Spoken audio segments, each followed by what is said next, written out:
HM घाटमाता news.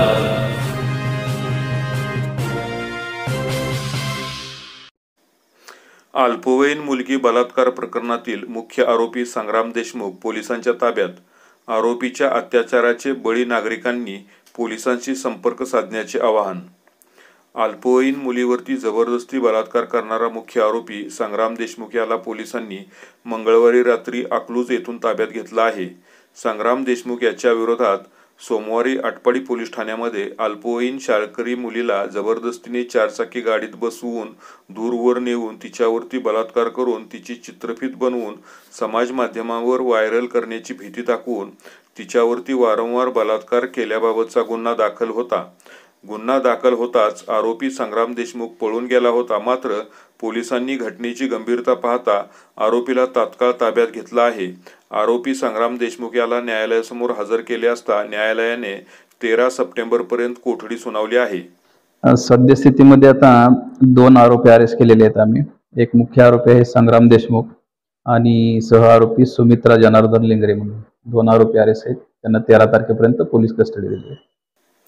आरोपी संग्राम देशमुख यांनी अशाच पद्धतीने अनेक अल्पवयीन मुली व महिलांना जबरदस्ती करून त्यांची चित्रफित बनवून त्यांना ब्लॅकमेल केले गेल्याची शहरामध्ये मागील अनेक दिवसापासून मोठी चर्चा आहे.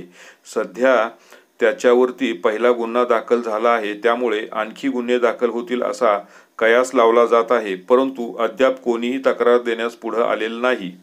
जो संग्राम देशमुख म्हणून एक जो आरोपी आहे तर त्यांनी अशाच पद्धतीनं अनेक महिलांच्या सोबत ब्लॅकमेलिंग केल्याचं मोठी चर्चा आहे.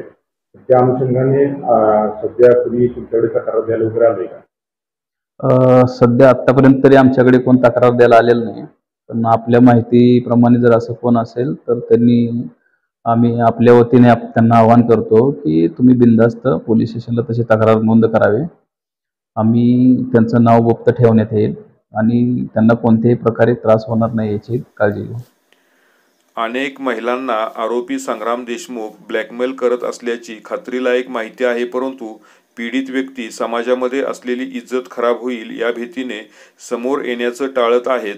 परंतु पोलिसांनी पीडित व्यक्तींना त्यांचे नाव गुप्त ठेवण्याचे आश्वासन दिले आहे. पोलिसांकडून केलेल्या आव्हानाला पीडित व्यक्ती कसा प्रतिसाद देत आहेत हे आपल्याला येणाऱ्या काळामध्ये पाहावं लागणार आहे.